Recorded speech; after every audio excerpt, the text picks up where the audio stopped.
Hi guys, D900Man here, and we've got our full review of the Huawei Ascend P1. So this device, to give you a brief overview, is an Android ice cream sandwich 4.0 device. It has got a 4-inch touchscreen along with a 1.5 GHz dual core processor. On the back here it's got an 8 megapixel camera with a flash as well. It's actually a 4.3 Super AMOLED display. It's got full HD video recording and playback, and then it's got Bluetooth 3.0 and another number of other radios. So I've been using this device for around 2 weeks now. I've been giving it camera tests, I've been testing it out with YouTube and video playback, and I have to say I really do like the device.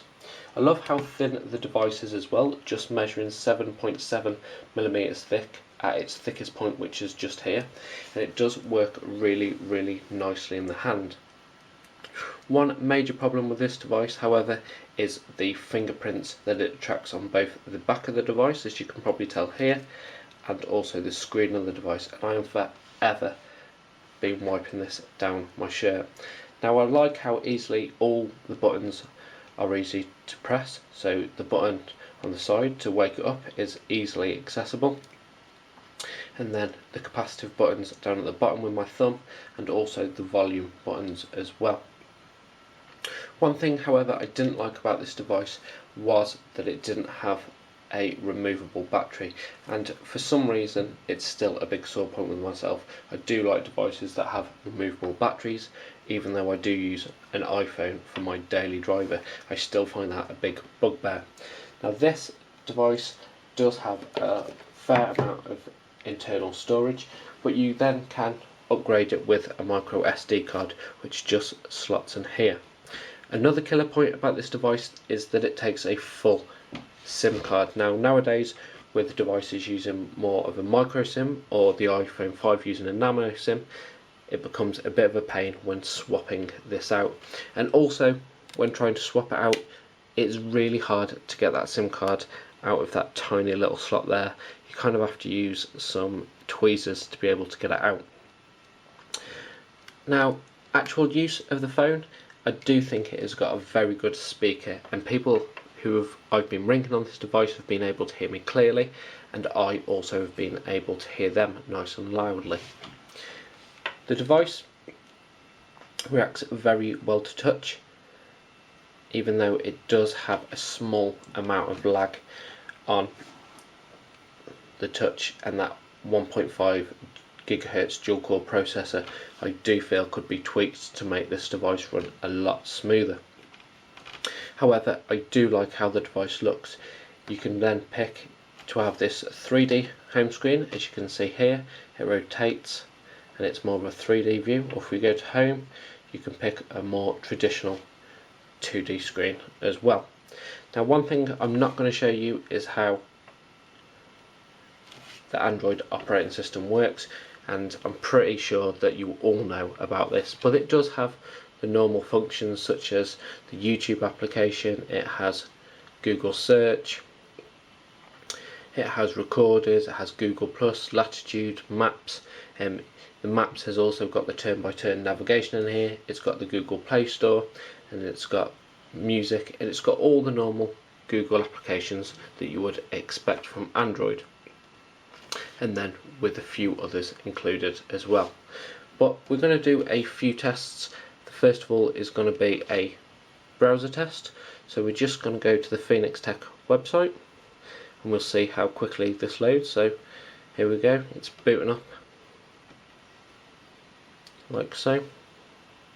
And now one thing that you do have to notice, that it doesn't pull the landscape into the web page into a size that fits straight away, so you have to adjust that.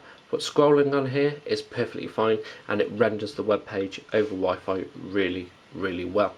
So it's a nice scrolling action there as well. If we head over to the YouTube application, we'll once again boot up the Fenix-Tech YouTube videos and show you how those perform as well.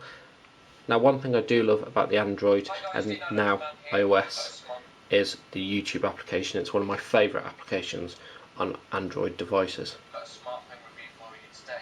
Now, this one here is an Android model, and this is the Huawei Ascend P1.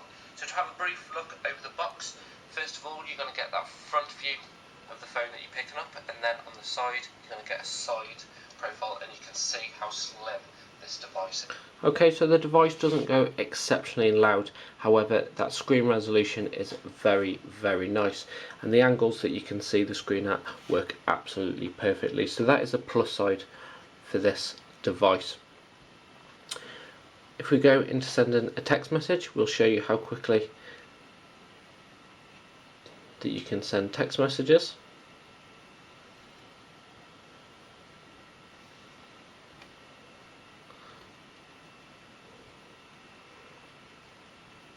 Okay, so sending text messages, you can type really fast on here, and it has got that nice tactile feedback as well. Call quality, like I said, works very, very well, and I have been getting over a day's worth of use, and that's with web browsing, using it on Wi-Fi and over 3G, making phone calls and sending text messages. So I have been getting over a day's worth of use out of it, which is absolutely excellent, and it's a really, really decent device, especially an Android device, to get good battery life out of. Now, the camera offers several different types of pictures that you can take, and there are loads of different camera settings in here as well. So if we just move the box into the picture, as you should be able to see, you can pick from single, group, HDR, burst, smile, beauty, panoramic mode and light mode, and I'm going to show you two pictures that I took with the panorama and light mode in just a second. You can then pick a number of different filters that you can put over it. So for example, if we choose a negative, you can see just there that what it changed into. You've got a low-mo code, so you can pretty much like Instagram take loads of different style pictures, and then you can also do different type of funny faces, and you should be able to see those from the pictures that I'm displaying on screen now.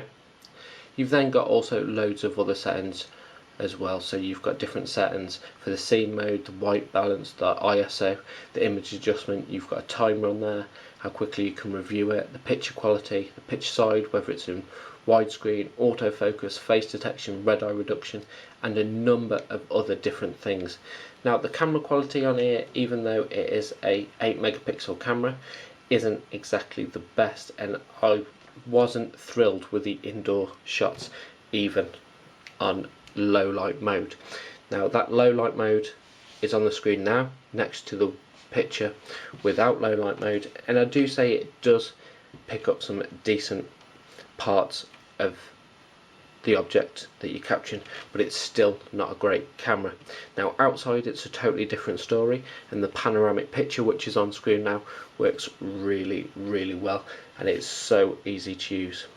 So overall, the Huawei Ascend P1 is an absolutely great device. This could be used my daily driver, and it would replace my iPhone 5. I just feel that if there was a small update to make that 1.5 gigahertz processor run a little bit faster, then I would have no problems using this device at all. It has everything that I need. It's got a reasonable camera, especially with outdoor shots, and it's got loads of other functionality in that camera as well. The YouTube application in Android is one of my favourite applications, and I have to say that works really well. And then obviously you've got the Android Play Store as well. So this has been our full review of the Huawei Ascend P1, a super device. There could be some things improved, such as the fingerprint magnet, but overall an absolutely excellent device. So I've been Dino 900 Man. Thanks for watching, and we will catch you real soon in the next one.